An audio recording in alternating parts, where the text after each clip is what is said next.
ठीक है, स्क्रीन सबको दिख रहा है ना?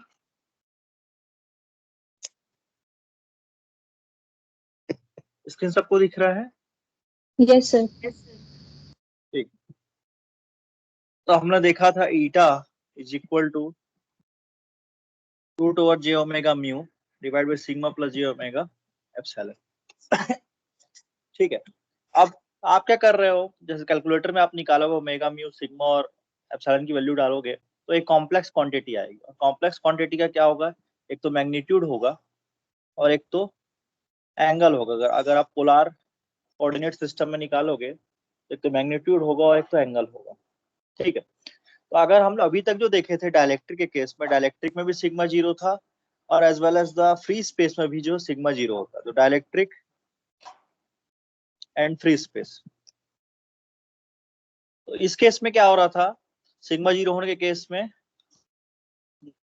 आ रहा था आपका रियल रियल आ रहा था। ठीक है, आपने जब for the case of dielectric आपने देखा ओम डिवाइड बाय रूट ओवर, और for the case of free space जो है आप लोगों ने देखा 377 ओम देखा। रियल, एक रियल क्वांटिटी आ रही। ठीक है, सिग्मा जीरो के केस में। ठीक है, तो अगर रियल आ रहा है डेट मीन्स उसमें थीटा क्या होगा, जीरो होगा, थीटा नहीं होगा।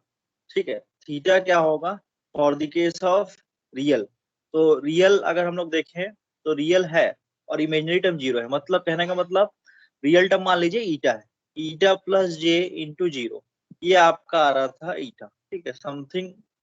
ठीक है, तो अगर आप इसका एंगल निकालेंगे, थीटा निकालेंगे, that means tan inverse y divide by x, तो y जो है इमेजिनरी पार्ट है डिवाइड बाई ईटा, तो कितना दिख रहा है आपको, 0 डिग्री दिख रहा है। ठीक है, लेकिन वही अगर मान लीजिए ये जनरल मटेरियल में अगर आप इलेक्ट्रिक फील्ड और मैग्नेटिक फील्ड को अगर ट्रांसमिट होता, तो जनरल मटेरियल के केस में क्या होगा, जनरल मटेरियल के केस में सिग्मा जीरो नहीं होगा। ठीक है, सिग्मा जीरो नहीं होगा मतलब ये कॉम्प्लेक्स ईटा की वैल्यू, कॉम्प्लेक्स वैल्यू आएगी, ईटा जो आएगा कॉम्प्लेक्स क्वांटिटी आएगा ईटा। ठीक है, तो आप क्या देखोगे, ई और एच के बीच में there is angle between e and h. ठीक है, हम लोग जानते हैं ई डिवाइड बाई एच क्या होता है, आपका ईटा होता है, तो that means that is nothing but magnitude of eta into theta. तो आप क्या देख रहे हो, ई और एच के बीच में अगर ई इज इक्वल टू लिखूं that means eta into H into ये फेज डिफरेंस, तो ये एक फेज डिफरेंस आ रहा है। ठीक है, तो फेज डिफरेंस आ रहा है that is out of phase by theta. E x and h y are out of phase by theta, तो थीटा फेज डिफरेंस रहेगा ई और एक्स के, ई और एच वाई के केस में for the case of sigma not equal to zero, मतलब general material case. Clear है यहां तक सभी को?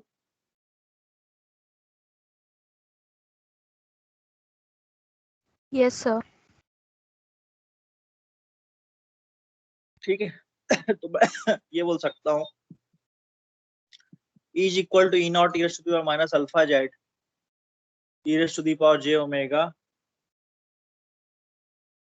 omega t minus beta z।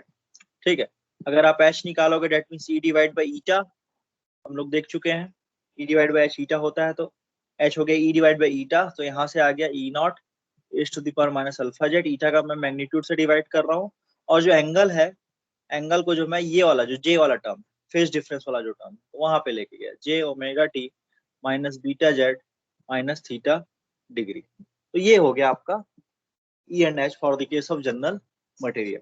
ठीक है, इसके बाद हम लोग गामा पे थोड़ा और डिस्कशन कर लेते हैं। तो गामा इज इक्वल टू होता है root over j omega mu sigma plus j omega epsilon.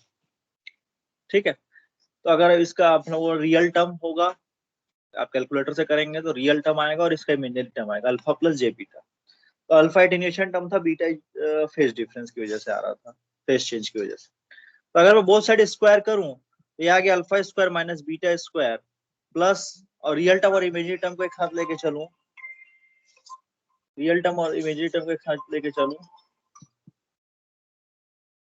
तो ये आ जाएगा। तो 2 मिनट आ रहा हूँ, हेलो, 2 मिनट आ रहा हूँ भैया ये।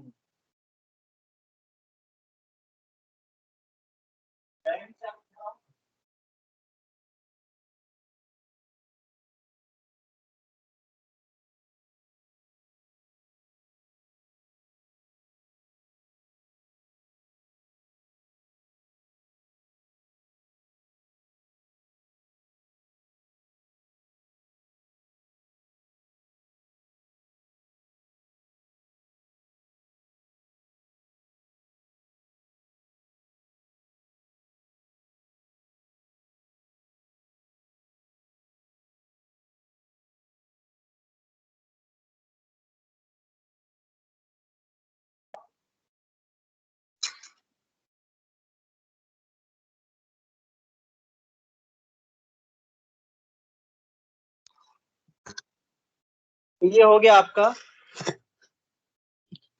अगर बोथ साइड स्क्वायर करेंगे और रियल टर्म और इमेजिनरी टर्म को एक साथ रखेंगे तो ये आ जाएगा। और अगर इधर मैं स्क्वायर कर रहा हूँ तो ये आ गया minus omega square mu epsilon plus j omega mu into sigma. तो आप क्या करोगे, बोथ इक्वेशन में रियल टर्म इक्वल करोगे and the imaginary term equal करोगे, तो आपका दो इक्वेशन बनेगा। इमेजिनरी टर्म इक्वल करेंगे तो दो इक्वेशन बनेगा, both side real term and imaginary term अगर मैं इक्वल करता हूँ दो इक्वेशन बनेगा। दो इक्वेशन को जब सॉल्व करेंगे तो पहला इक्वेशन हो गया alpha square minus beta square is equal to minus omega square mu epsilon, और आपका यहाँ से आगे जे टू अल्फा बीटा, ठीक है, is equal to omega mu sigma. तो बोथ इक्वेशन है, एक इक्वेशन एक है, इक्वेशन टू है। दोनों इक्वेशन को सॉल्व करेंगे, तो मैं सॉल्व नहीं कर रहा हूँ, दोनों इक्वेशन को सॉल्व करेंगे। क्वाड्रेटिक इक्वेशन बनेगा in terms of alpha, beta put कर दीजिए पहले इक्वेशन में, तो in terms of alpha quadratic equation बनेगा, तो ये आएगा alpha is equal to omega root over mu epsilon divide by 2 root over 1 plus sigma divide by omega E का स्क्वायर माइनस 1। ये पहला इक्वेशन हो गया। इसी तरीके से बीटा निकल जाएगा, beta is equal to omega root over mu epsilon divide by 2 root over 1 plus sigma by omega square plus 1। यहाँ तक क्लियर है सभी को? ठीक है, ये Yes, बेसिक sir. इक्वेशन ही आप कर सकते हो, क्या इतना आप लोगों को भी आना चाहिए, तो ये बेसिक आप लोग कर लोगे, बोथ इक्वेशन को सॉल्व कर सकते हो। तो ये इक्वेशन आएगा आपका अल्फा एंड बीटा। ठीक है, तो थोड़ा डिस्कशन कर लेते हैं कि एक्चुअली में अल्फा बीटा डिस्कशन कर लें बोथ इक्वेशन का। तो यहाँ पे मैं एक चीज टर्म ले रहा हूँ, that is sigma divide by omega, ये टर्म ले रहा हूँ, उसके हिसाब से जो है अल्फा बीटा निकालने की कोशिश कर रहा हूँ। तो पहला केस ले रहा हूँ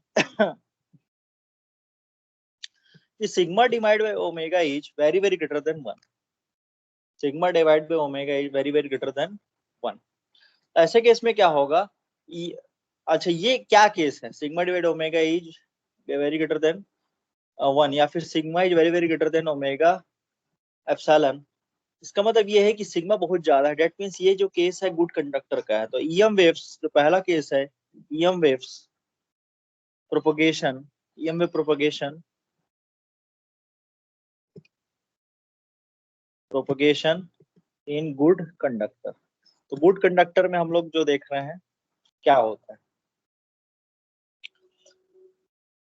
ठीक है। तो आप जब इसको देखेंगे तो ये वेरी वेरी ग्रेटर देन 1 है, मतलब ये 1 से भी बड़ा होगा। तो मैं क्या कर रहा हूँ, कुछ टर्म नेग्लेक्ट कर रहा हूँ। तो पहले तो मैं अल्फा लिख रहा हूँ, alpha is equal to omega root over mu omega epsilon divide by 2 root over 1 plus sigma omega square minus 1। तो ये वेरी वेरी ग्रेटर देन, तो 1 के टर्म में नेग्लेक्ट कर सकता हूँ, ठीक है। तो स्क्वायर रूट और स्क्वायर आपस में कैंसिल आउट हो गए, तो यहाँ से आ गया omega epsilon divide by 2 into sigma divide omega e minus 1 root over omega. इसको और फर्दर सॉल्व करते हैं।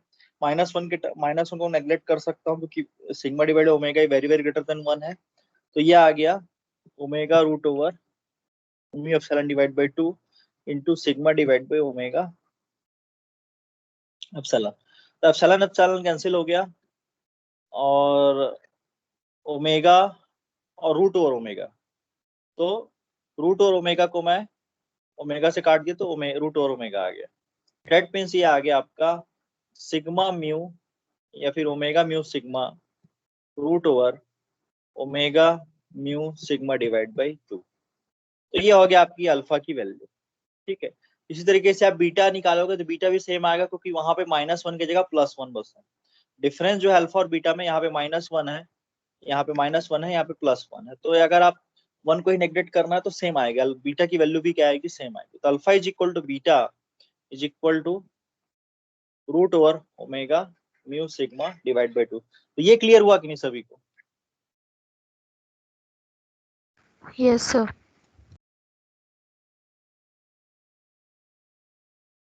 ठीक है, आप क्या देख रहे हो, ठीक है, आप क्या देख रहे हो, sigma sigma is very very greater then, high conductivity होगी, सिग्मा बहुत ज्यादा होगा, ठीक है। इस वजह से एटीन्यूएशन भी बहुत ज्यादा होगा। जब आप गुड कंडक्टर की बात करोगे तो गुड कंडक्टर में जो है, इसीलिए मैं आप लोगों को बताया था कि इलेक्ट्रिक फील्ड जीरो हो जाता है, tangential component of the electric field या electric field in the conductor zero हो जाता है, क्योंकि इलेक्ट्रिक फील्ड मूव ही नहीं कर पाता। क्यों? क्योंकि उसमें एटीन्यूएशन एटीन्यूएशन बहुत ज्यादा हो जाता है। तो attenuation is very very very very greater than very large, very large. So electromagnetic wave cannot propagate in the good conductors, good conductor में प्रोपोगेट नहीं कर सकता। तो propagation not possible in the case of, propagation not possible. क्यों? क्योंकि large attenuation, और attenuation directly proportional to आपका root over आपका सिग्मा के प्रोपोर्शनल है। तो ये propagation not possible because alpha is proportional to root over sigma. ठीक है,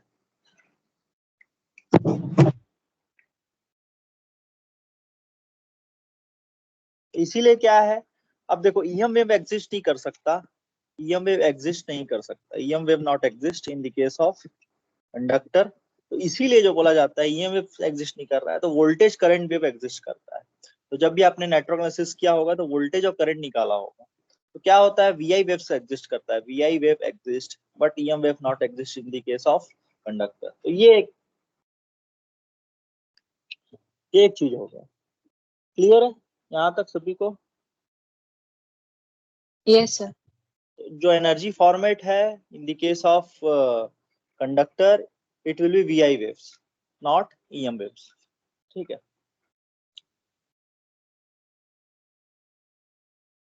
सर एक सेकेंड। अल्फा और बीटा की वैल्यू इक्वल आई गुड हाँ इक्वल है, कंडक्टर। हाँ हाँ इक्वल आएगी।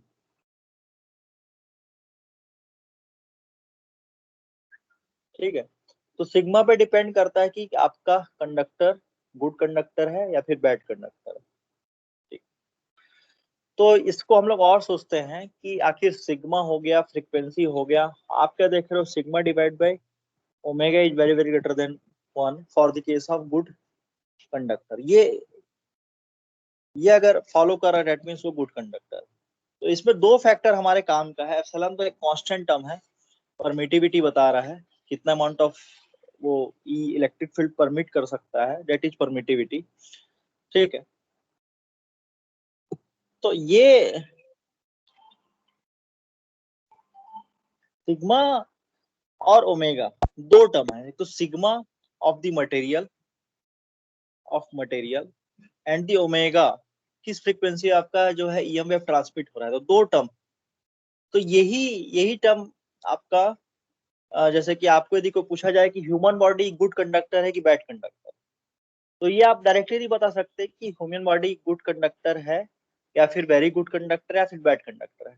आप आप ये तभी बता सकते हो जब वो फ्रीक्वेंसी जानोगे। कुछ फ्रीक्वेंसी के लिए आपका ह्यूमन बॉडी गुड कंडक्टर होगा, कुछ फ्रीक्वेंसी के लिए आपका ह्यूमन बॉडी बैड कंडक्टर होगा। मान लीजिए केस ऑफ लाइट देखते हैं, तो लाइट की जो फ्रीक्वेंसी होती है वो ऑलमोस्ट 10⁻15 हर्ट्ज होती है। ठीक है, तो ऐसे केस में अगर हम लोग sigma sigma of your body divide by omega epsilon करते हैं तो इसकी value very very greater than 1 आती है। तो दैट मींस जो आपका जो लाइट है वो आपके अंदर नहीं जा सकता, सॉरी, आपका जो लाइट है वो आपके शरीर के अंदर नहीं जा सकता। लेकिन अगर हम लोग बात करें for the case of x-ray, तो एक्सरे के केस में जो फ्रीक्वेंसी है कितना बताया था मैं आपको, for the case of x-ray 10⁻, कल बताया था कितना था for the case of x-ray.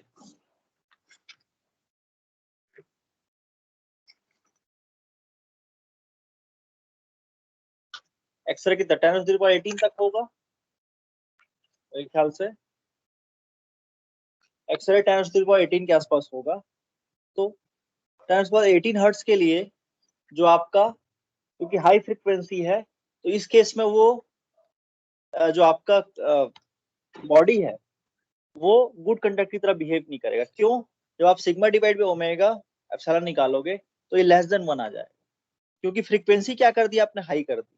तो एक लिमिट तक आपकी सिग्मा है, और उसके बाद आप फ्रीक्वेंसी बढ़ाते जाओगे, एक्सरे कर दिया, फिर कॉस्मिक रे कर दिया, तो ऐसे केस में जो है आपका जो रेज है, जो इलेक्ट्रोमैग्नेटिक वेव है, वो आपके शरीर को पार कर जाएगा। तो एक्सरे में आप देखते होंगे कि जो पार्टिकल्स होते हैं, जो एनर्जी फॉर्मेट होता है ईएम वेव्स का, वो आपको पार कर जाता है पूरे शरीर में, पेनिट्रेट कर जाता है। लेकिन लाइट वेव जिसकी फ्रीक्वेंसी 10⁻15 या उससे कम जो भी, जैसे मोबाइल कम्युनिकेशन हो गया या फिर ऑडियो कम्युनिकेशन हो गया, आरएफ माइक्रोवेव हो गया, तो ये सारी जो चीजें हैं वो आपकी बॉडी को पार नहीं कर सकती।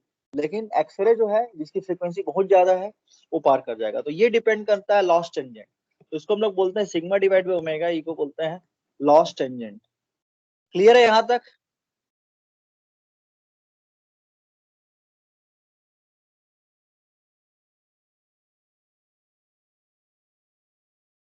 क्लियर है?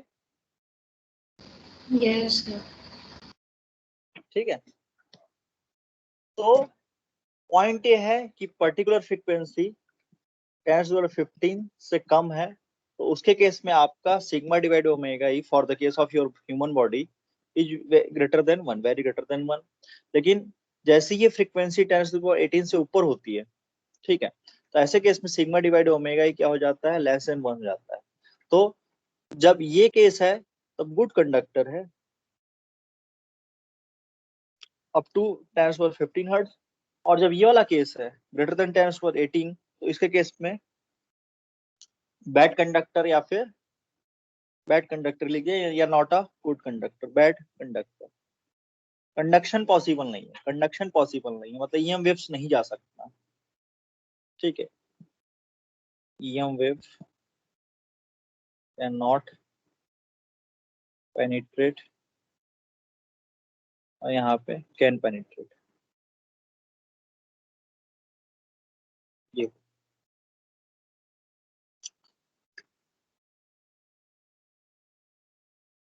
ठीक है।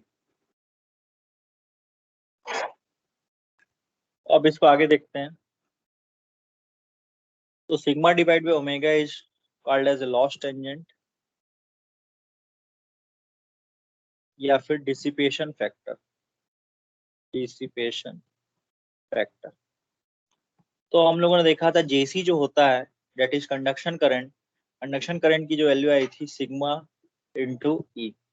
ठीक है, और जो जेडी जो आया था मैंने जो लिखा था del d by del t, तो इसको लिख रहा हूँ सिग्मा इंटू ई। और अगर हम लोग इसका लाप्लास ट्रांसफॉर्म निकालें तो डेल बाई डेल टी का जे ओमेगा हो गया, टी का हो गया एप्सिलॉन इंटू ई, तो यहाँ से आ गया जे ओमेगा एप्सिलॉन इंटू ई, जे डी। ठीक है, तो अब खास बात देखिए, अगर मैं जेसी डिवाइड बाई जेडी करता हूँ, जेसी डिवाइड बाई जेडी करता हूँ तो क्या आ रहा है देखते हैं, सिग्मा, या फिर उसका मैग्नीट्यूड करता हूँ, magnitude divide by JC divide by magnitude, दोनों का मैग्नीट्यूड डिवाइड करो तो ये जे वाला टर्म हट जाएगा, कॉम्प्लेक्स क्वांटिटी खत्म हो जाएगा आपसे, ओमेगा एप्सिलॉन ई, तो ई कैंसिल हो गया। तो आप क्या देख रहे हो, JC divide by JD is nothing but the loss tangent sigma divide by omega E. ठीक है, अगर हम लोग इसको ग्रेटर देन 1 करें, ग्रेटर देन 1 करें, तो आप क्या देख रहे हो, JC is very very greater than JD. तो जेसी जो है वो फ्लो ऑफ इलेक्ट्रॉन की वजह से, ठीक है, और जेडी जो है charging discharging of the charges की वजह से। तो आप क्या देख रहे हो, flow is very very greater then accumulation of the charge, accumulation. तो यही तो होता है आपके केस में, कंडक्टर के केस में यही तो होता है, फ्लो होता है। ये वही वाला बात है कंडक्टर, तो कंडक्टर में क्या होता है, फ्लो। ठीक है, that means JC is very very greater than JD, flow is very very greater than the accumulation. ठीक है, इसीलिए जो लिखा हुआ है sigma divide by omega is very very greater than 1 for the case of the good conductor. तो ये clear है?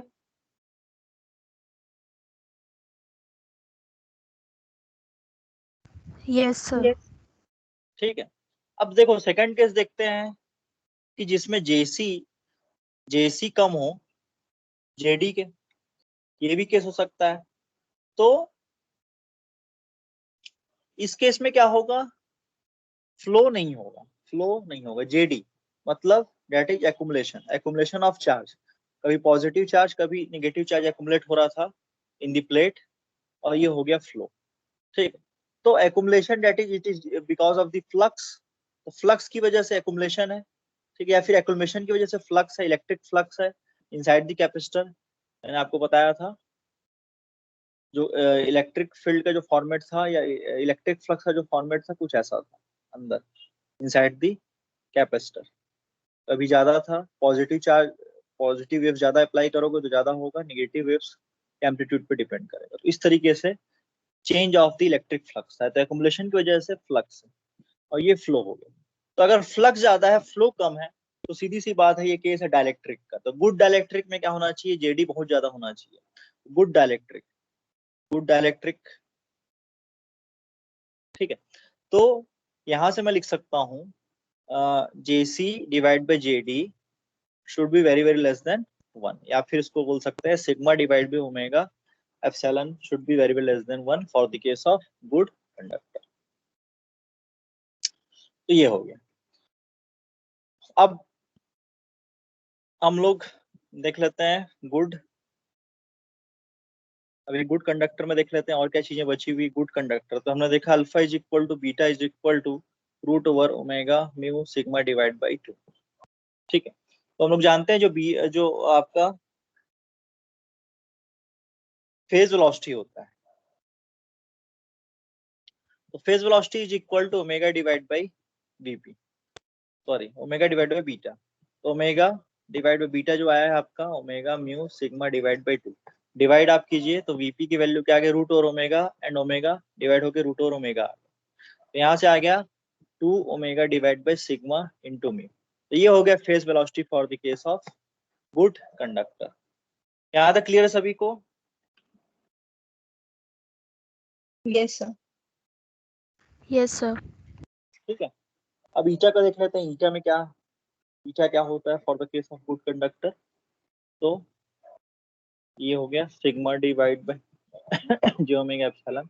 हम लोग जानते हैं सिग्मा इज वेरी वेरी कर देते हैं जे ओमेगा एप्सिलॉन। तो मैं क्या कर सकता हूँ, जे ओमेगा एप्सिलॉन को नेग्लेक्ट कर सकता हूँ या फिर इसको जीरो कर सकता हूँ। तो ये जीरो कर दिया तो डेट मीन्स यहाँ से आ गया j omega mu divide by sigma, ठीक है। तो इसको फर्दर सॉल्व करके देखते हैं। Omega mu divide by sigma into root over j, root over ये अलग अलग कर दिया। तो रूट ओवर जे एक्चुअली क्या बताता है, जे अगर फेज डिफरेंस के बारे में, फेज डिफरेंस के तरीके से सोचें तो फेज डिफरेंस क्या आएगा फॉर द केस ऑफ जे, जे का फेज डिफरेंस क्या होगा 90 डिग्री। मैं क्या लिख रहा हूँ यहाँ पे root over omega divide by sigma, ठीक है, या फिर root over phase difference is 90 degree, ठीक है। दो तरीके से सॉल्व कर सकते हैं, दोनों तरीके बता दूंगा मैं। तो यहाँ से आगे रूट ओवर 90 डिग्री का जब आप रूट करोगे, ठीक है, फेज का जब हम लोग रूट करते हैं तो वो जस्ट हाफ हो जाता है, तो 45 डिग्री, ठीक है। तो omega mu sigma root over 45 degree. तो यहाँ से आगे 45 डिग्री को क्या लिख सकता हूँ मैं, 45 degree nothing but 1/√2 plus j 1/√2। तो ये आ गया omega mu sigma 2 root over plus j root over omega mu 2 sigma. एक तो ये तरीका है आप फेस को सोचते हुए निकाल लें। दूसरा तरीका क्या है, रूट ओवर जे की वैल्यू निकालें। तो जे तो आप जानते हो क्या होता है, root over mu sigma divide by that is 90 degree. तो 90 डिग्री कब होगा, जब आप क्या करोगे 1 plus J zero, sorry 0 plus J that is 90 degree phase difference, ठीक है। अब इसको जब सॉल्व करोगे रूट ओवर जे को, तो रूट ओवर जे को जब सॉल्व करोगे तो क्या आएगा आपका 1/√2 प्लस 1/√2 जे, ठीक है, डेट इज रूट ओवर जे। कैसे सॉल्व कर सकते हो इसको रूट ओवर जे को, आप लोग जानते हो जे को हम लोग कह सकते हैं root over cos 90 plus j sine 90, ऐसा लिख सकता हूं मैं, ठीक है। तो यहां से आ गया कॉस 90 प्लस जे साइन 90 का पावर हाफ, ठीक है। तो डी मॉर्गन्स थ्योरम से क्या हो गया cos 90 divide by 2 plus j sine 90 divide by 2। तो यहाँ से आ गया cos 45 degree plus j sine 45 degree, ठीक है। तो इसको इन टर्म्स ऑफ मैथमेटिक्स लिखो तो 1/√2 प्लस जे 1/√2। तो ये होता है आपका रूट ओवर जे की वैल्यू। तो वही चीज लिखा है मैंने, तरीका अलग अलग है। एक तरीका ये है कि डी मॉर्गन से सॉल्व कर दिया, दूसरा तरीका ये है कि जे को जो है फेज डिफरेंस लिख दिया 90 डिग्री, रूट और फेज डिफरेंस किए तो 45 डिग्री हो गया, 45 डिग्री के बाद 45 डिग्री का जो होता है value in terms of x plus j y, तो वो लिख दिया। ये क्लियर है? Yes, sir. तो ईटा क्या होता है आपका r प्लस जे एक्स। ठीक है, तो यहाँ से r क्या आ गया, r is equal to x is equal to root over omega mu divide by 2 sigma, तो ये होगा। ठीक है, तो रेजिस्टेंस की वजह से मैंने आपको बताया था, रेजिस्टेंस की वजह से एटेन्यूएशन होता है या एम्पलीट्यूड लॉस होता है। रेजिस्टेंस की वजह से, रेजिस्टेंस ऑफ द मीडियम की वजह से एम्पलीट्यूड लॉस या फिर एटेन्यूएशन। ठीक है, एटेन्यूएशन ऑफ द सिग्नल। ठीक है, और जो एक्स है जो कि आपका फेज शिफ्ट, ठीक है, जो रिएक्टेंस टर्म की वजह से फेज शिफ्ट आता है। जब भी आपने एडमिटेंस निकाला होगा, रिएक्टेंस निकाला होगा, तो फेज भी निकाला होगा। ठीक है, तो जब आप देखा होगा कि आर प्लस या आर प्लस सी कर दिया, ये वोल्टेज दे दिया वी, तो आप लोगों ने देखा होगा जो 90 डिग्री फेज करंट जो है, current of the capacitor 90 degree phase आगे है, इस टाइप से देखा होगा। तो जब भी सी आता था, एल आता था, तो वहां पे आपका फेज डिफरेंस आता था। ठीक है, तो वही पार्ट, तो रिएक्टेंस पार्ट की वजह से R plus j X, reactance part की वजह से फेज डिफरेंस आएगा। ऑब्वियसली फेज डिफरेंस की वजह से movement of propagation of the EM waves होगा, तो ये it will cause the phase difference या फेज शिफ्ट। ठीक है, बोथ आर इक्वल, मतलब rate of amplitude decay is equal to rate of phase shift. यहां से समझ में आ गया, rate of amplitude decay alpha is equal to beta is equal to omega mu sigma, या फिर अल्फा की वजह से जो आर है और बीटा इसकी वजह से एक्स की वजह से है, बोथ आर इक्वल। तो आप क्या देख रहे हो, rate of alpha that is rate of amplitude decay, rate of amplitude decay that is alpha is equal to rate of phase shift. ठीक है, तो जिस रेट से एम्पलीट्यूड गिरते जाएगा उसी रेट से आपका फेज की शिफ्टिंग होते जाएगी।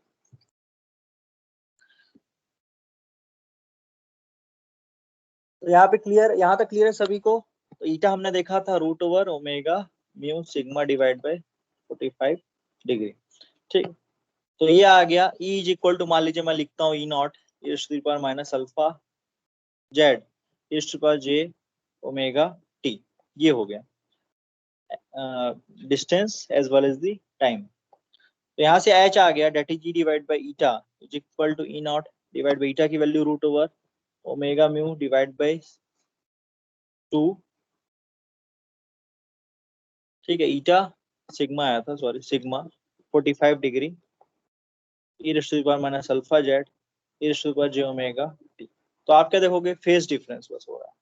यहाँ से आ गया E not divide by root over omega mu divide by sigma E to the power minus alpha z, जो फेज है वो out of phase by the 45 degree.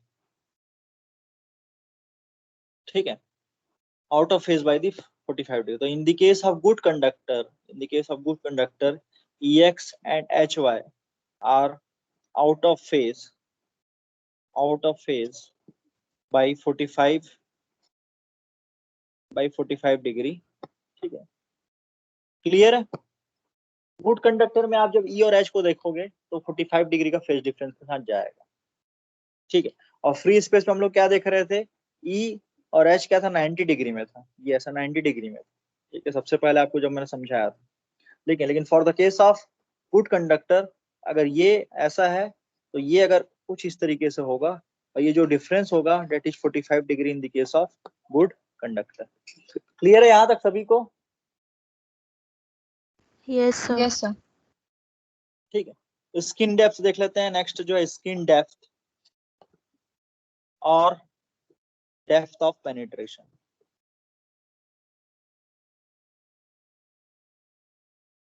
ठीक है, स्किन डेप्थ या फिर डेप्थ ऑफ पेनिट्रेशन, ये ऐसा समझिए कि आपका स्किन का लेयर लगा हुआ है, वही वाला बात है। तो कितना डेप्थ होना चाहिए उसको समझते हैं पहले। तो आपने क्या देखा, ई अगर मैग्नीट्यूड निकालूं तो इमेजिनरी टर्म हट जाएगा, that means E is equal to E not E to the power minus alpha z. Imaginary term हट गया, क्योंकि हम लोग जानते हैं E to the power j theta का जो मैग्नीट्यूड होता है वो 1 होता है। तो यहाँ पे जो मैं लिख रहा था वो फिर से लिख देता हूँ, जो जे बीटा माइनस जे बीटा जेड है, ठीक है, माइनस जे बीटा जेड है, वो उसका मैग्नीट्यूड अगर आप निकालोगे तो 1 आएगा, क्योंकि cos theta plus j sine theta का मैग्नीट्यूड निकालोगे, स्क्वायर करोगे तो 1 आता है। तो इमेजिनरी ई रेस्ट पर जे थीटा का जो मैग्नीट्यूड हमेशा 1 आता है। तो ये हो गया, तो डेट मीन्स इमेजिनरी पार्ट हट गया, तो कहाँ मैग्नीट्यूड ऑफ ई क्या आ गया, ई नॉट ई रेस्ट पर माइनस अल्फा जेड। अब देखते हैं at z is equal to 1 by alpha, at z is equal to 1 by alpha पे क्या होता है। तो आपने देखा जो मैग्नीट्यूड ऑफ ई है that is E not E raised to the power alpha, z की वैल्यू पुट कर दीजिए, दैट इज 1 बाई अल्फा, तो अल्फा अल्फा कैंसिल हो गया, तो यहाँ से आएगा E not E raised to the power -1, या फिर इसको लिख सकता हूँ E not divide by E, या फिर 0.37 इंटू ई नॉट। तो आप क्या देख रहे हो, इसमें पॉइंट ये है कि जेड की वैल्यू 1 बाई अल्फा, मतलब मैं इतने कम वैल्यू पे z is equal to 1 by alpha कर रहा हूँ, तो मेरा जो इलेक्ट्रिक फील्ड है वो 37% बच गया, मतलब 63% लॉस हो गया कंडक्टर के केस में, कि 63% लॉस हो गया। इतने ही डिस्टेंस चला, मान लीजिए कोई कंडक्टर है, ये एक कंडक्टर है, ठीक है, ये कंडक्टर बना लिया मैं सिलेंड्रिकल। अगर मान लीजिए मैं इतना डिस्टेंस चलता हूँ 1 बाई अल्फा डिस्टेंस चलता हूँ, डेट मीन्स बहुत कम होगा, ये अल्फा की value very very greater then, बहुत ज्यादा है, एटेन्यूएशन बहुत ज्यादा होता है, तो अल्फा बहुत कम रहेगा, बहुत ज्यादा रहेगा। तो अगर मैं 1 बाई अल्फा डिस्टेंस चलता हूँ, 1 बाई अल्फा डिस्टेंस चलता हूँ, तो अगर मैं इलेक्ट्रिक फील्ड यहाँ से मेरा आ रहा है, यहाँ से इलेक्ट्रिक फील्ड आ रहा है, ठीक है, तो अगर मैं 1 बाई अल्फा डिस्टेंस चला तो वो इलेक्ट्रिक फील्ड क्या हो जाएगा, 0.37 ई नॉट हो जाएगा, मतलब 63% का क्या हो जाएगा, लॉस हो जाएगा। ये चीज समझ में आ रहा है कि नहीं आ रहा है?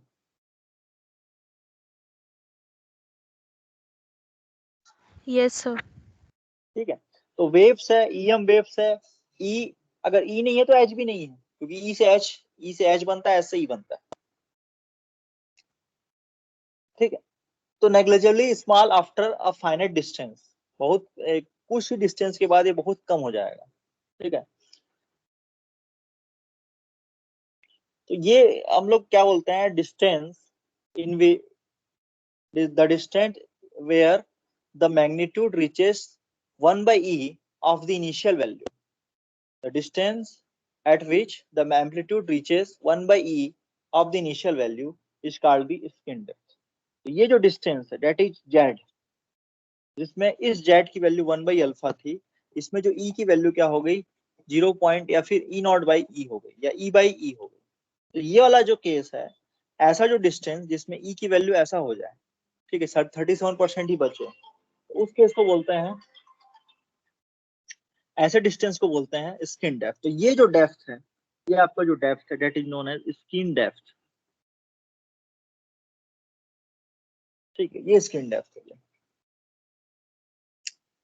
तो आपने देखा जैसी 1 बाई अल्फा डिस्टेंस चला इलेक्ट्रिक फील्ड, ठीक है, तो आपका जो एम्पलीट्यूड है वो 37% हो गया, ठीक है, इलेक्ट्रिक फील्ड का जो एम्पलीट्यूड है वो 37% हो गया, या ईएम वेव्स का जो एम्पलीट्यूड है वो 37% हो गया ऑफ द इनिशियल वैल्यू, मात्र 1 बाई अल्फा डिस्टेंस चलने। तो ये जो that is distance is known as 1 by, तो ये जो जेड है इसकी जगह मैं क्या लिख रहा हूँ अब, डेल्टा लिख रहा हूँ। तो delta is equal to 1 by alpha is nothing but skin depth.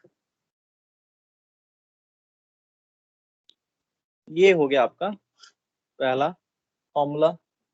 Skin depth हम लोग जान गए, स्किन डेप्थ 1 बाई अल्फा हम लोगों ने निकाला था, अभी जस्ट निकाला है, तो कितना आया था, omega mu sigma divide by 2 आया था, अल्फा की वैल्यू जो कि बीटा के इक्वल भी था। तो ये मैं ऊपर लेके का that means 2 divide by omega की वैल्यू लिख रहा हूँ 2 pi into F, that is the frequency. Omega जो होता है रेडियन के टर्म में होता है, और ये हो गया हर्ट्ज पर सेकंड के टर्म में हो गया। तो ये हो गया, मैं ये लिख दिया, 2 कैंसिल हो गया, तो यहाँ से स्किन डेप्थ की वैल्यू जो आ गई equal to 1 by root over pi f mu sigma. तो ये हो गया आपका स्किन डेप्थ। क्लियर है यहाँ तक सभी को? Yes, sir.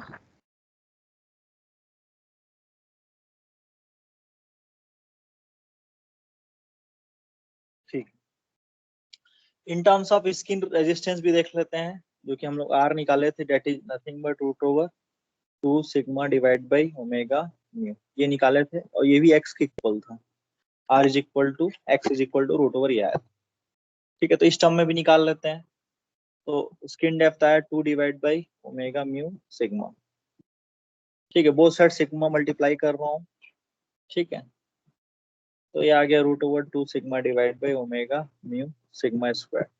सिग्मा स्क्वायर को बाहर लेके चल दिया, डेट में सिग्मा हो जाएगा, तो 1 by sigma root over Q mu omega into mu, तो ये आ गया, that is the skin resistance, that is delta is equal to 1 by sigma into R S, ये हो। तो सिग्मा की जो वैल्यू होती है बहुत कम होती है। ठीक है, that is few millimetre, micrometre, sorry micrometre में रहती है। Sigma is very very low, थोड़ा सी इलेक्ट्रिक फील्ड पहुंचेगा वो तुरंत लॉस हो जाएगा, माइक्रोमीटर या फिर मिलीमीटर के अंदर सब खत्म हो जाएगा, वो अंदर जा ही नहीं पाए।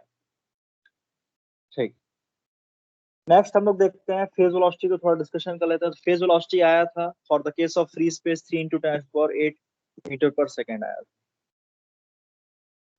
That is free space. ठीक है,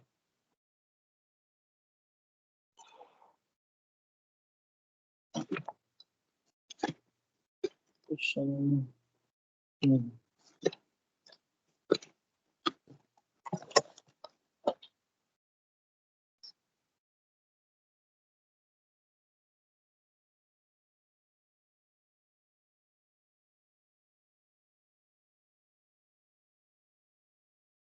हाँ, क्वेश्चन ले रहा हूँ, find the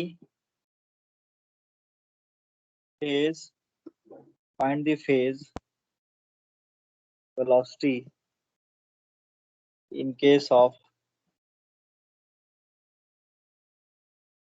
conductor if the skin depth is equal to 4 × 10⁻⁶। ठीक है, स्किन डेप्थ दिया हुआ है and the frequency of operation is 200।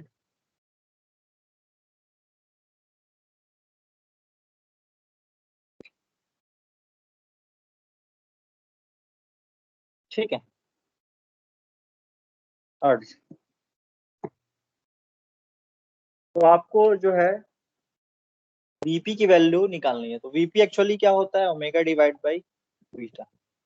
ठीक है, तो यहाँ पे beta is equal to alpha है for the case of conductor, तो यहाँ से आगे ओमेगा डिवाइड बाई अल्फा, और ओमेगा डिवाइड बाई अल्फा इसको लिख सकता हूँ मैं omega into 1 by alpha, that is nothing but omega into delta. तो यहाँ से फेज वेलोसिटी आ गया for the case of good conductor is omega into delta.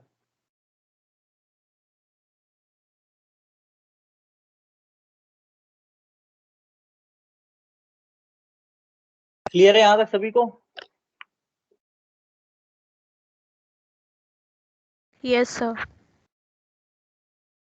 ठीक है, तो डेल्टा दिया हुआ है 4 × 10⁻⁻⁶ और 200 किलो हर्ट्ज दिया हुआ है। ओमेगा लिख सकता हूँ 2 पाई एफ, एफ दिया फ्रीक्वेंसी दिया हुआ है आपका 200 किलो हर्ट्ज, तो 200 × 10⁻³ तो आपका क्या आ गया यहाँ से, वीपी जो आ गया, वीपी इज नथिंग बट 1.6 × पाई। ठीक है, इसको सॉल्व करोगे तो वीपी इज इक्वल टू आएगा 5 मीटर पर सेकंड। तो इतना ही वेलोसिटी होगा ईएम वेव्स का in the case of conductor, 5 metre पर सेकंड, कितना कम है सोचो। ठीक है, 5 मीटर पर सेकंड। तो आप क्या देख रहे हो, जो हम लोग फ्री स्पेस देख रहे थे, तो फ्री स्पेस के केस में जो फेज वेलोसिटी था is almost the speed of the light 8 metre पर सेकंड। डायलेक्ट्रिक में भी हमने देखा था, डायलेक्ट्रिक में जो स्पीड थी वो रूट और एप्सिलॉन आर से कम हो गई। ठीक है, ये डायलेक्ट्रिक के केस में स्पीड हो गया, फेज वेलोसिटी हो गया। लेकिन आप जनरल मटेरियल केस में देख रहे हो, जनरल मटेरियल या फिर जनरल मटेरियल जो कि अगर हम लोग कंडक्टर, इसके बीच में देखता हूँ कंडक्टर, तो कंडक्टर का हम लोग देख रहे हैं, कंडक्टर के केस में आपका फ्यू मीटर पर सेकंड, जो कि अभी हमने क्वेश्चन किया उसमें 5 मीटर पर सेकंड आया for the case of conductor. तो कंडक्टर डाइलेक्ट्रिक के बीच में कुछ जनरल मटेरियल होंगे, तो जनरल मटेरियल्स, ठीक, कुछ जनरल मटेरियल्स होंगे, तो उसमें जो आपका स्पीड होगा EM वेव्स का 10⁻3, 10⁻5 या 10⁻6 के आसपास होगा। तो ये चीज क्लियर हो रहा है कि नहीं? That is the part VP।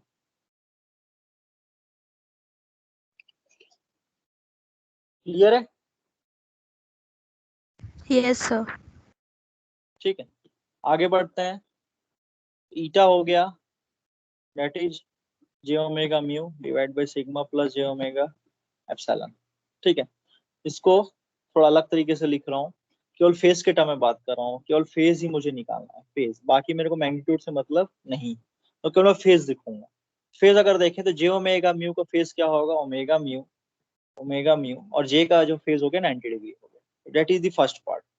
Second part क्या होगा, tan इनवर्स y/x, तो सम कांस्टेंट कुछ आएगा, दैट इज कांस्टेंट क्या होगा यहाँ पे, √σ² प्लस ω² एप्सिलॉन स्क्वायर का रूट, that is the constant term, ये मैग्नीट्यूड हो गया, प्लस द फेस पार्ट, तो फेस पार्ट हो गया tan इनवर्स y/x, तो y is imaginary term, omega epsilon divide by sigma, तो ये हो गया फेस टर्म। हमको रियल टर्म से तो मतलब नहीं है, तो ओमेगा डिवाइड बाय k मान लीजिए मैं k डैश लिख देता हूँ, तो k डैश, ठीक है, √90 डिग्री, tan इनवर्स ऊपर गया तो minus tan inverse omega epsilon divide by sigma, तो ये हो गया आपका फेज। ठीक है, अगर रूट को बाहर निकालेंगे, स्क्वायर रूट को बाहर निकालेंगे, तो जो ईटा फेज जो होगा, ईटा जो फेज होगा वो 90 degree minus tan inverse omega epsilon divide by sigma divide by 2 होगा। ठीक है, रूट, स्क्वायर रूट को मैंने बाहर निकाल दिया, स्क्वायर रूट को बाहर निकाल दिया, तो ये आ गया फेज डिफरेंस। ठीक, that is the phase difference eta, मतलब ई और एच के बीच में जो फेज डिफरेंस बता रहा है वो ईटा बता रहा है। ठीक है, तो ई और एच के बीच फेज डिफरेंस देख लेते हैं, ई और एच के बीच में। ठीक है, फेज डिफरेंस तो हम लोग जानते थे, for the case of sigma, for the case of dielectric as well as the free space, तो इसमें 0 होता है।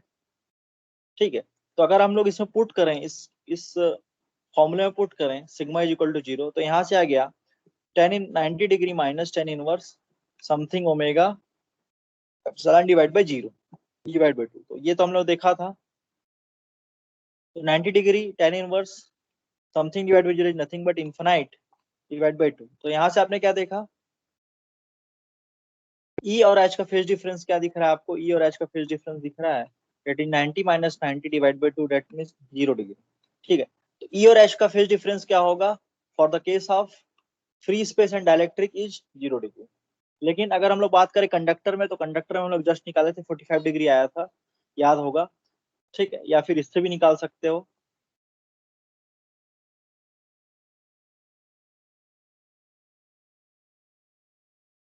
या इससे भी निकाल सकते हो। तो हम लोग जानते हैं for the case of good conductor is sigma omega divide by जो लॉस टेंजेंट है वेरी वेरी ग्रेटर देन 1, तो यहाँ से आ गया tan इनवर्स, अगर इसको उल्टा कर दो, omega epsilon divide by sigma is very very less than 1।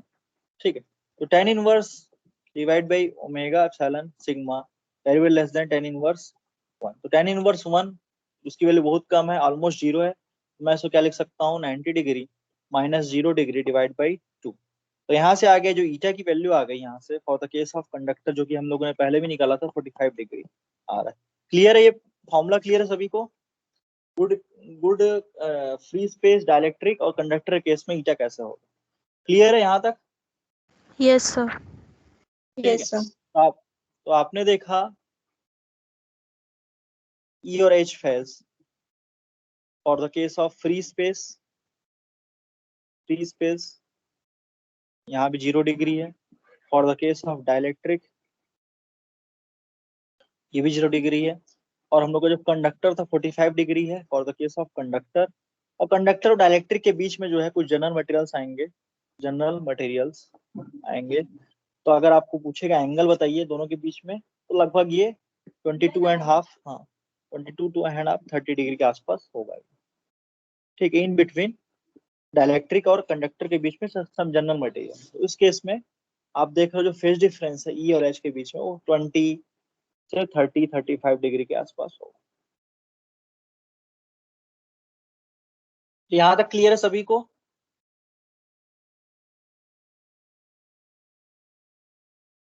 Yes, sir. Yes, sir. ठीक है, तो फाइनल कंक्लूजन पे आता हूं मैं। फाइनल कंक्लूजन क्या है आज जो हमने देखा? एक तो अल्फा और बीटा की वैल्यू निकालना सीखा, ठीक है, रियल टर्म और इमेजिनरी टर्म को इक्वल करके। तो ये आ गया ओमेगा म्यू डिवाइड बाई 2। ये ऐसे ही याद हो जाता है, बड़ा चीज नहीं है। 1 प्लस लॉस टेंजेंट का स्क्वायर माइनस 1। बीटा भी सेम वैसा ही होगा, रूट और 1 प्लस सिग्मा लॉस टेंजेंट का स्क्वायर प्लस 1। ये हो गया बीटा। फिर हमने अल्फा बीटा निकाला, क्या करके निकाला? सिग्मा ओमेगा डिवाइड ओमेगा की वेरी वेरी ग्रेटर देन 1 करके निकाला। तो आपने जब अल्फा बीटा निकाल के देखा तो alpha is equal to beta आया। क्या आया था, कोई याद कर बता सकता है? कुछ इस तरीके से आया था, omega mu sigma divide by 2, ये आया था। 2. फिर अल्फा बीटा निकल गया, that is the part of, ठीक है। फिर हम लोग ईटा निकाला, that is phase difference, that is the rate of transformation. तो ये निकला आपका, क्या निकला था? Under omega root mu, mu. हाँ. Omega mu by sigma. यही आया था ना? ये आया था मेरे ख्याल से, यही आया था ना? Yes sir. ये आ गया, ईटा आ गया, ठीक है। अब एक हमने यहाँ पे स्किन डेप्थ पढ़ा, स्किन डेप्थ कि जब 1/सिग्मा डिस्टेंस चलते हैं तो इलेक्ट्रिक फील्ड कितना लॉस हो जाता है? इलेक्ट्रिक फील्ड लॉस होगा आपका लगभग 63% लॉस हो जाएगा, तो ये 37% ही बचेगा। तो डेट इज द डिस्टेंस, अगर ये वाला जो जेड होगा that is the skin depth. तो स्किन डेप्थ यहाँ से क्या, 1/अल्फा। और अल्फा की वैल्यू पुट किए गुड कंडक्टर केस में, तो ये आ जाएगा आपका root over pi f pi f mu sigma, ये आ गया डेल्टा। ये फॉर्मूला हो गया, ठीक है, स्किन डेप्थ का। फिर हम लोगों ने देखा, एनालिसिस किया कि आखिर ई और एच का फेज डिफरेंस कितना होता है और ई और एच में फेज वेलोसिटी कितना होता है। तो ई और एच का हम लोगों ने दो चीज देखा, electric field magnetic field different different material case में। तो फ्री स्पेस, एक तो फ्री स्पेस हो गया, तो डाइलेक्ट्रिक हो गया, एक तो कंडक्टर हो गया, और कंडक्टर और डाइलेक्ट्रिक के बीच में जनरल मटेरियल्स हो गया, ठीक। तो आपने देखा, अगर हम लोग बात करें ई और एच का फेज डिफरेंस के बारे में बात करें, that is the theta part, और VP that is velocity in this material, free space dielectric general material fellow. तो आपने देखा जो वेलोसिटी है या फिर फेज डिफरेंस है for the case of free space 0 degree, dielectric भी 0 डिग्री, कंडक्टर में 45 डिग्री, और फ्री स्पेस में ऑलमोस्ट 22.5 के आसपास आएगा। और जो फेज वेलोसिटी हमने देखा for the case of free space कितना आया, 377 ओम। क्या आ रहा था बताओ? फेज वेलोसिटी 3 × 10⁸ मीटर पर सेकेंड, ऑलमोस्ट लाइट की स्पीड से भागेगा। For the case of dielectric जो वेव जो आएगा 10⁸ डिवाइड रूट और एप्सिलॉन आर, उसके परमिटिविटी पे डिपेंड करेगा। जो स्पीड होगा वो परमिटिविटी पे डिपेंड करेगा, रूट और एप्सिलॉन आर अमाउंट से कम हो जाएगा, ठीक है। मैक्सिमम स्पीड तो 3 × 10⁸ है, तो रूट और एप्सिलॉन आर अमाउंट से कम हो जाएगा। और हम लोगों ने क्वेश्चन किया, उसमें देखा कंडक्टर के केस में क्वेश्चन किया, तो उसमें जो velocity of the EMF in the case of conductor जो था ऑलमोस्ट फ्यू मिली पर सेकेंड, और for the case of general material 10⁻³ 10⁻⁴ के आसपास होगा। तो ये यहाँ तक हमने सीखा है अभी तक आज की क्लास में। तो यहाँ तक किसी को डाउट है क्या? No sir. ठीक है, तो ये तो हो गया थ्योरी पार्ट। और एक आध छोटा सा क्वेश्चन देखता हूँ, इसको निकाल लें बहुत जल्दी से। क्वेश्चन में क्या दिया हुआ है, इलेक्ट्रिक फील्ड की वैल्यू दी हुई है, बहुत छोटा सा क्वेश्चन देख लेते हैं। ई ऑफ, जो कि टाइम एंड स्पेस दोनों पे डिपेंड कर रहा है, E of x, t is equal to 25 sine omega t plus 4x, direction जो है ए वाई है, ठीक है, वोल्ट पर मीटर, ठीक है, इलेक्ट्रिक फील्ड इतना transmitted in free space, free space में ट्रांसमिट किया गया, ठीक है। फाइंड एच बोला है, एच बताइए। चलिए ई तो हमको पता है, एच बताइए। तो आपको पता है फ्री स्पेस के केस में एक तो ई और एच का फेज डिफरेंस 0 डिग्री होगा, ठीक है। फिर भी देख लेते हैं, तो एच निकालना है, तो एच निकालने का जो फॉर्मूला क्या है, ई डिवाइड बाई एच क्या होना चाहिए, ईटा होना चाहिए, ठीक है। तो ईटा हमने निकाला था for the case of free space, हमने निकाला था, याद होगा आपको, 120 पाई आया था, याद है सबको, रियल टर्म 120 पाई आया था, या फिर उसको 377 आउम भी बोला था मैं, याद है सभी को, Yes, sir. ठीक है। तो यहां से आ गया H is equal to E divide by eta, ठीक है। तो एम्पलीट्यूड तो समझ में आ जाएगा कि 25, इसमें ईटा डिवाइड कीजिए, 25 divide by 120 pi, sine phase difference नहीं आएगा, क्यों, क्योंकि फ्री स्पेस वाला केस है, तो यहाँ पे फेज में कोई चेंज नहीं आएगा, साइन थीटा के में कोई चेंज नहीं आएगा, तो यहाँ से आ गया ओमेगा टी प्लस 4x। अब पॉइंट ये है इसका डायरेक्शन, तो डायरेक्शन यहाँ पे ए वाई है, जो उसका कंपोनेंट है, इलेक्ट्रिक फील्ड का जो कंपोनेंट है वो ए वाई डायरेक्शन की तरफ है। मूवमेंट किधर दिख रहा है, अगर हम लोग इसको ड्रॉ करें, पहले तो इसको ड्रॉ करना सीखते हैं। तो E of X comma T is equal to 25 sine omega t plus 4x, ठीक है, ए वाई। तो आप क्या समझते हो इस चीज को, जो x बता रहा है, पॉजिटिव एक्स ये बता रहा है कि आपका जो moment of the electric field है वो निगेटिव एक्स डायरेक्शन की तरफ है। पॉजिटिव एक्स ये बता रहा है कि जो मोमेंट ऑफ इलेक्ट्रिक फील्ड है वो निगेटिव एक्स डायरेक्शन, तो प्रोपोगेशन डायरेक्शन जो है, propagation direction, electric field is a function of x, that is the propagation direction. तो propagation direction is negative x axis, ये नेगेटिव एक्स एक्सिस समझ में आया। अब दूसरा चीज पता समझ में, कंपोनेंट, इसका जो एम्पलीट्यूड का वेरिएशन होगा, दैट इज कंपोनेंट या फिर एम्पलीट्यूड वेरिएशन जो होगा that is in the Y direction, positive Y direction, मतलब ए वाई लिखा है मतलब पॉजिटिव वाई डायरेक्शन। तो इसको ग्राफ को जल्दी से बना लेते हैं। तो मान लीजिए मैं निगेटिव एक्स किधर लेता हूँ, काम करते हैं जैसा भी है, वाई कंपोनेंट दिखाना पड़ेगा, तो वाई को ऐसा ले लेता हूँ, नेगेटिव एक्स को चलिए उधर ही ले लेते हैं, तो ये नेगेटिव एक्स हो गया, नेगेटिव एक्स डायरेक्शन। तो डायरेक्शन ऑफ जो इलेक्ट्रिक फील्ड जो मूव कर रहा है कुछ इस तरीके से मूव कर रहा है, ये आगे बढ़ रहा है। लेकिन उसका जो एम्पलीट्यूड वेरिएशन है जो कि वाई डायरेक्शन में, a y, that is the component है, वो इस तरफ है। तो ये तो हो गया आपका इसका वेव का डायग्राम, और एम्पलीट्यूड आपको दिख रहा है 25 साइन ओमेगा टी, तो 25 हो गया, साइन थीटा मैंने बनाया ही है, तो 25 क्लियर है, ये क्लियर है सबको, Yes, sir. ठीक है। अब एच का डायरेक्शन निकालना, तो एच का जो कंपोनेंट डायरेक्शन होगा तो कैसे निकालोगे, मैंने आपको बताया था, ई डायरेक्शन दैट इज स्क्रू, याद होगा आपको, मैंने स्क्रू बताया था, ई से एच में कन्वर्ट हुआ, एच से ई में कन्वर्ट हुआ, दैट इज स्क्रू, स्क्रू से कंपेयर किया था। ई डायरेक्शन, ठीक है, स्क्रू स्ट्रेट है, फिर उसको आपने घुमाया, that is cross H direction, तो आपका स्क्रू क्या होगा, अंदर की तरफ जाएगा, that is the propagation direction. तो E cross H direction nothing but propagation direction.